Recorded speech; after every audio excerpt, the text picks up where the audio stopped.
Good morning, good afternoon, good evening, wherever you are. This is Marjanne Baker from Liberia, and we are on the Red Corner Show Liberia. We're so glad to have a special guest today on our Red Corner Show, who is Dr. Levi Zangai. And good day, Dr. Zangai, how are you? I'm fine. Thank you very much for inviting me on the Red Corner Show. Glad to be here. Okay, thank you so much for taking the time. I know you're very busy. Okay, so we'll get started. I have an NGO that is called SOAR, that's Africa 4D. And our mission is to promote the science, tech, engineering, art, design, and math program in Liberia. So we've been working with many partners, public, private sector, and Dr. Zangai has been one of our strong supporters when he was a president at the Grand Bassa Community College. So it's such a pleasure to have him here. And Dr. Zangai, we just have a few questions for you, but we want to first say welcome and for taking the time. We really appreciate you taking the time today to join us. Thank you. Ms. Baker, it's always a pleasure working with you, as we did when I was president of the Grand Bassa Community College. And I'm looking forward to continuing that partnership when we have an opportunity to resume working again together. So thank you for inviting me to the Red Corner Show. Okay, we're so glad to have you. And as you know, Shamila Ramjawan is the founder of the Red Corner Show. So this is a global show, so she has hosts in different parts of the world. So I'm sure that some of them might want to reach out to you again. So who knows? But let me just begin by telling you who Dr. Zangai is. And just allow me. Professor Levi Zangai is the inaugural president of the W.R.Tolbert Baptist University. And Dr. Zangai is also former president of the Grand Bassa Community College and former World Bank consultant to the Ministry of Education. He's also former president of the African Methodist Episcopal University and former minister of Ministry of Education, also a Fulbright scholar from the University of Southern California. So a warm welcome. Please introduce yourself to our audience by sharing any details that you would like to highlight. Thank you very much for this invitation again. As you have just pointed out, I have served in higher education in many positions, such as the one you outlined. My interest has been many. One of them is to help build the capacity of universities that I lead in Liberia, and hopefully that will trickle down to other colleges and universities that may want to do similar coursework as we are planning to. We are particularly interested in the empowerment of girls and young women. As you will notice from my profile, the FAWI awarded me a certificate because of my attempt to help educate girls or prioritize the education of girls. Second thing is to prioritize the development of IT, that is STEM, STEAM, and their infrastructure in Liberia. And those are some of the programs and projects that I hope to bring to the Baptist University, the William R. Tolbert Baptist University, that is in the process of becoming a full-fledged institution, already begun at the Rich Institute in Virginia. So I'm interested in capacity building of institutions in Liberia, especially higher education, and also the empowerment of girls and young women. Because in the area that I'm interested in, STEM and STEAM have been dominated by boys and men. And one of the ways we can get involved is to start early and focus on unique opportunity that can help build their capacity, especially if we expect them to be employed in the private sector, which is what most of the businesses in Liberia, especially corporations, are looking for. So those two areas, science and tech, STEM and STEAM, young women, young girls to get acquainted, knowledgeable, develop capacity in science and tech. I hope that we will be successful in building the full infrastructure of science and tech at the W.R.Tolbert Baptist University so that we can continue to carry on those kinds of projects in partnership with your organization. Thank you again for inviting me. Okay, wonderful. What I want to know is what motivated you to pursue a career in education? Could you share a little bit of your journey? Yes. Well, as you can tell from my CV or from my profile, I left Liberia immediately after one semester at Cottington College to come to the United States to attend universities, and I did. First, I majored in political science, and then I went to the University of San Francisco, and one of my professors said, "What are you going to do with political science?" I said, "Oh, I can teach and do some other thing that people in political science do. But I would really like to specialize in development administration so that projects that come from donor agencies like World Bank, USAID, I can be very knowledgeable in how they are implemented, and maybe I can get an opportunity to work with them." He said, "If that is what you want to do, go to the University of Southern California. They have a very good program. In fact, the dean of the administration school was the dean at Berkeley, public policy, School of Public Policy. He's a very good man. And if you study under him, you will not have any problem gaining the requisite experience and knowledge that you are seeking for development administration." So I went to Southern Cal, got a master's degree, and enrolled in the doctoral program as a Fulbright scholar. Long story short, I completed my Ph.D., went back to Liberia, taught at the University of Liberia, and the trouble started. I'm talking about political instability, so forth and so on. So from the time I got there, 5 years later, political instability, the university was attacked in 1984. I had to leave because there were too many political problems.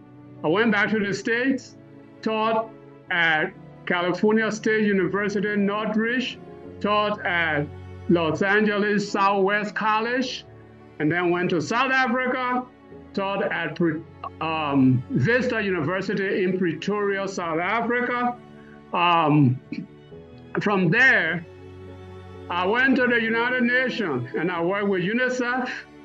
I convened a conference in which people like the late Bishop Francis came and participated. Dr. Elwood Dunn and few others came to the United Nations to participate in that conference. The conference was to identify how do we rehabilitate the child soldiers that have fought in the war. And UNICEF was interested in that. So I worked with UNICEF. From UNICEF, after the war, I went back to Liberia, became president of AMEU University. From AMEU University, I went to the Grand Bassa Community College. I stayed there for 7-8 years. And then in 2016, I came back to the United States. And I started to consult and work on developing the W.R.Tolbert Baptist University. And what did I do, or what have I been doing in the meantime? I've been trying to mobilize resources, whether it's partnership with other universities, trying to find donors that are interested, that may be interested in some of the programs that we'll be running, especially in science and tech, and so forth and so on. So for now, even last week, I had the opportunity to meet with the Vice President for Academic Affairs at the University of Maryland Eastern Shore. We were discussing potential partnership to work with a Baptist university. I even went so far as to write the governor of Maryland to see whether he could consider supporting that partnership. Because when you get an MOU and you don't have funding to implement it, it's not going anywhere. So I asked them to see if they could, if the governor's office, Governor Westmore, could support our partnership if one is completed between University of Maryland Eastern Shore or Morgan State University, or even the University of Maryland at College Park.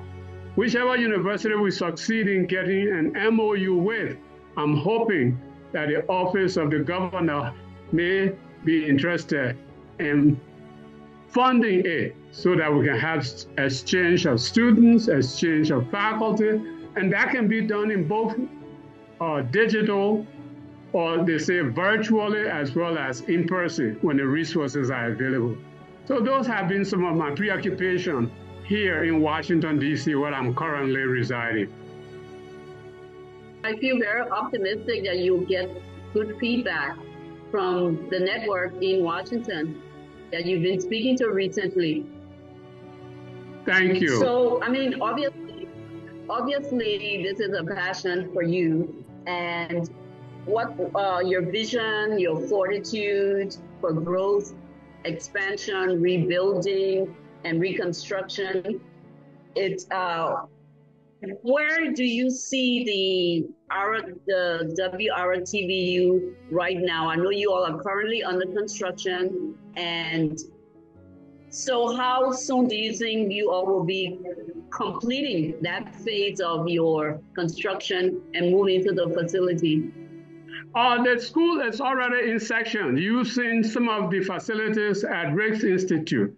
So it's a matter of building upon those structures, increasing the buildings, increasing the facilities so that we can have more students and more teachers. So the process is ongoing. It's a matter of expanding. Right now, we have engaged an engineering firm from Botswana. The woman came and did an assessment. She's the head of the engineer program in Southern Africa. And now she's in the process of writing a proposal. They call it post-visit concept of how she is going to go about trying to mobilize resources and develop the campus. That first phase of coming to see where the campus will be, what is needed to add to the facilities that we already have at Riggs Institute. She's now in the process of writing that. And as we write it, we share it with the Board of Trustees. As they approve it, we continue. And in the process, she will help us to also find funding from donor agencies to build those infrastructure. For example, we want the campus to have solar energy. We want the campus to have science building so that it will allow us to work collaboratively with other universities in Africa as well as in the United States, digitally, or you say virtually, as well as in person when the resources are available. So we want science building, we want solar energy, we want, for example, we are even trying to develop a hospital that will be the beginning of a medical college if we can pull it off from resources that we develop. So it's a planning and a long-range process. Like they say in my area, it's a process, but not an event. So stages, we build science, dormitories or faculty housing. The third and fourth stages, we do all kinds of other things. Athletic building where students can play basketball, volleyball, even when it's raining, so that we have those facilities available year-round. Some of the things that we are trying to work on when that project that the engineer Museki from Botswana is working on right now. One of the things, I mean, you have with your experience with the government and being a minister, what do you attribute to your success? Because you have a wide network and being former Minister of Education, what would you say if you want to, for some young person who might want to follow in your footsteps? What do you attribute to that success? It's a matter of passion. I will give you one example. When I was president of the AMEU University, I haven't been president of a college before. So what I did to attract people with interest and resources, I would talk to anybody who I thought may be helpful. One time I went to the USAID, to the embassy, US Embassy, and I said, there is a conference in Washington, D.C. between universities in America and universities in Africa. I want to be sponsored to go there. So I just forgot about it.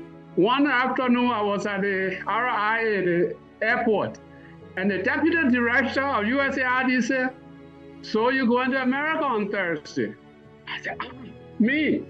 Well, if you say so, because I would like to, but I haven't gotten the response yet. She said, yes, you are going to America. So I talked to people who could help, and they were responsive. Long story short, from that trip, we developed a partnership with Howard University in Washington, D.C., between the AMEU and Howard University. The project was to develop our appropriate technology department.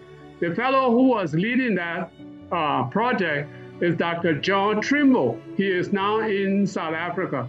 And another person who helped with that project was Dr. Jean Bailey.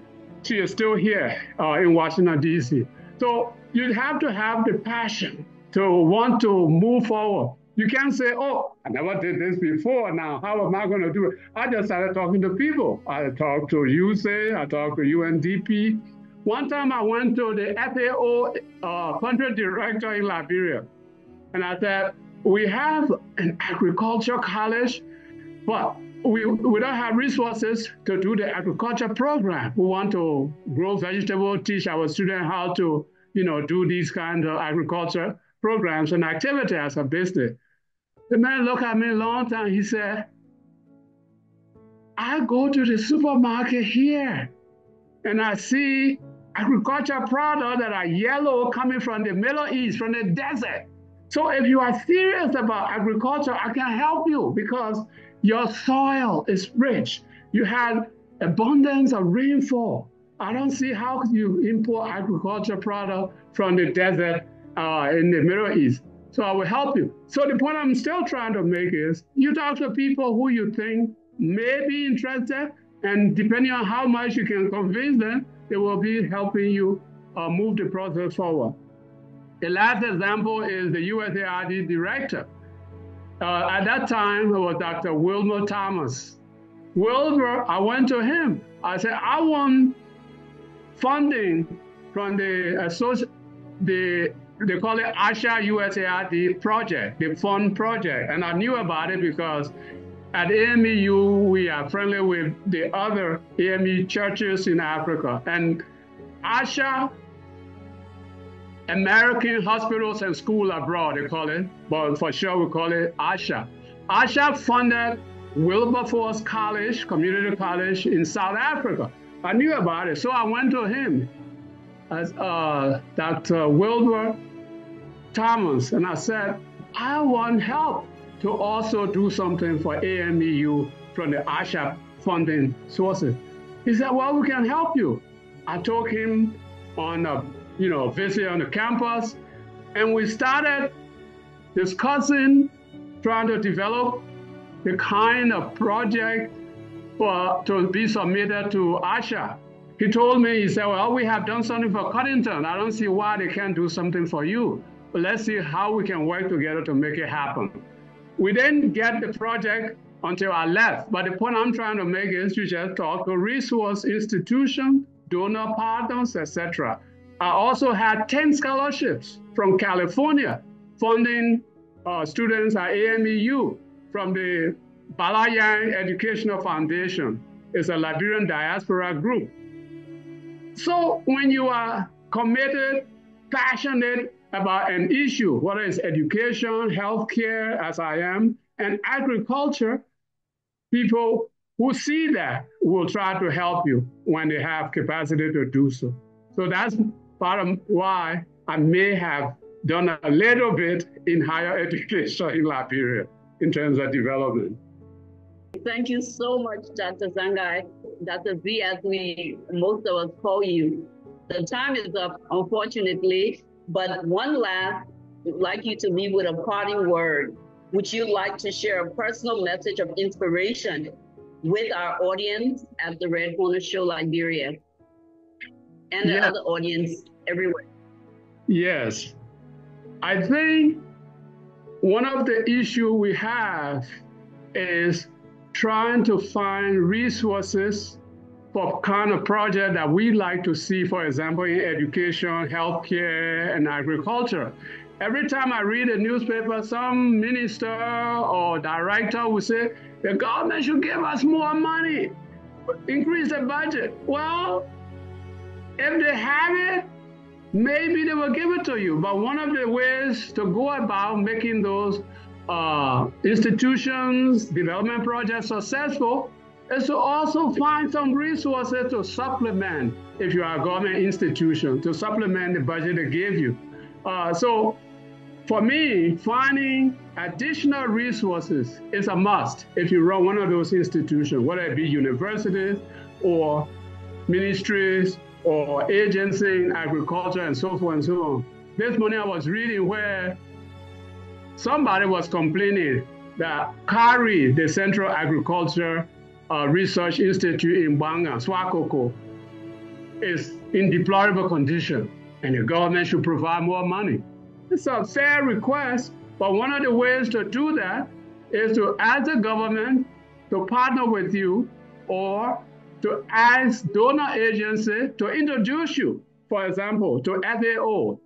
Our CARI institution is in trouble. What can you do with us to build a capacity for 5 years and we can take over, so forth and so on. Or you ask agriculture industry, Firestone, LAG, those people who are doing agriculture to chip in. When I was president of GBCC, I was lucky. We have at least 3 or 4 multinational companies on the board. And the reason we put them there is to help do 2 things. If they wanted to, they could support us financially, but the other one was to train our students in hands-on, because when you graduate people who got no work experience, it's difficult for them to get jobs, and it's difficult for them to create their own jobs. Entrepreneurship, we call it. So ask people who can help you, ask institutions in the area, in this case, agriculture, and see how they can help you.